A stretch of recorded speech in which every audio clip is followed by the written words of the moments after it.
పశ్చిమ గోదావరి జిల్లా మొగల్తూరు మండలం ముత్యాలపల్లిలో లిక్విడ్ గంజాయి విక్రయిస్తున్న 10 మంది యువకులను పోలీసులు అదుపులోకి తీసుకున్నారు. నిందితుల నుంచి 19 ప్లాస్టిక్ బాక్సుల్లో నిల్వ చేసిన 138.198 గ్రాముల లిక్విడ్ గంజాయి, 8 సెల్ ఫోన్లను స్వాధీనం చేసుకున్నారు. నిందితులు కృష్ణా, పశ్చిమ గోదావరి జిల్లాలకు చెందిన వారిగా పోలీసులు గుర్తించారు. వీరికి గంజాయిని సరఫరా చేస్తున్న ప్రధాన నిందితుడు పరారీలో ఉన్నారని పోలీసులు తెలిపారు.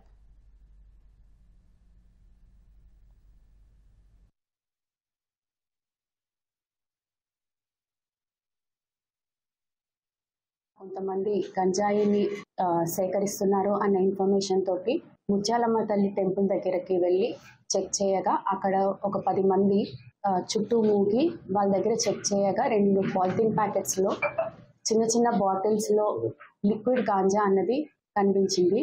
అది సుమారు 19 బాటిల్స్ 138.198 గ్రామ్స్ లిక్విడ్ గాంజా ఆ బాటిల్స్ లో ఉండడం జరిగింది.